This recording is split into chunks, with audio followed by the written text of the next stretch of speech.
Hi friends, welcome to secret of the soil and kitchen. ఈరోజు చేయబోయే recipe బిర్యానీలోకి కానీ, కర్రీ రైస్లో కానీ, చపాతీలోకి దేంట్లోకైనా సరే ఈ గ్రేవీ కర్రీ చాలా బాగుంటుంది.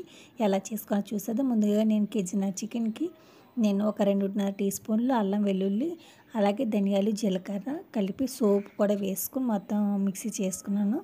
అలాగే ఒక తగినంత ఉప్పు, అలాగే ఒక 2 టీ స్పూన్లు కారం, అలాగే ఒక అర టీ స్పూన్ మిరియాల పొడి కూడా వేసుకుని మొత్తం ఇలాగే ఓ పావు టీ స్పూన్ ఏమో చికెన్ మసాలా పొడి, అలాగే ఓ పావు టీ స్పూన్ ఏమో బిర్యానీ మసాలా, కొద్దిగా పసుపు కూడా వేసుకున్నాను. అలాగే ఒక 2 టీ స్పూన్ల ఆయిల్ కూడా వేసుకుని మొత్తం అంతా కూడా బాగా మసాలా అంతా కూడా బాగా కలుపుకోవాలి.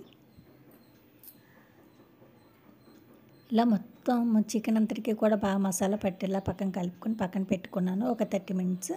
అలాగే పొయ్యి మీద పెనం పెట్టుకొని అలాగే నూనె వేసుకున్నాను. ఒక 4 పచ్చిమిరకాయలు వేసుకొని అందులో 4 ఉల్లిపాయలు కూడా కోసుకొని వేసుకుంటున్నాను. చిన్న చిన్న ముక్కల కింద కోసుకొని వేసుకున్నాను. అలాగే కొద్దిగా కరివేపాకు కూడా వేసుకుని గోల్డ్ కలర్ వచ్చే వరకు కూడా బాగా ఫ్రై చేసుకోవాలి.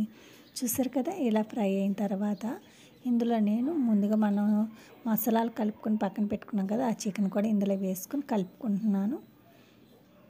మొత్తం ఇప్పుడు కొద్దిగా మంట తగ్గించుకోండి. మరీ పెద్ద మంట పెట్టుకున్నా సరే అది మాడిపోతుంది తప్ప అందులో టేస్ట్ రాదు. కొద్దిగా చిన్న మంట పెట్టుకోవడం వల్ల బాగా మగ్గుతుంది, మంచి టేస్ట్ కూడా వస్తుంది. నేను అసలు వాటర్ వేయలేదండి, బాగా చికెన్ కూడా బాగా ఉడికిపోయింది, లైట్గా ఉడకాలంటే. నేను అలాగే ఇప్పుడు నేను ఇంకో అర టీ స్పూన్ కారం కూడా వేసుకుంటున్నాను.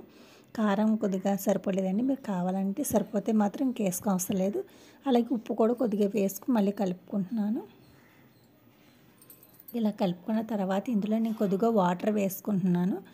నేను ఒక గ్లాసున్నర వాటర్ వేసుకున్నానండి, మరి ఎక్కువ వేసుకోలేదు.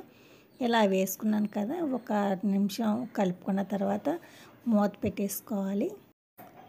ఒకసారి ఇలా ట్రై చేసి చూడండి, చాలా టేస్టీగా ఉంటుంది.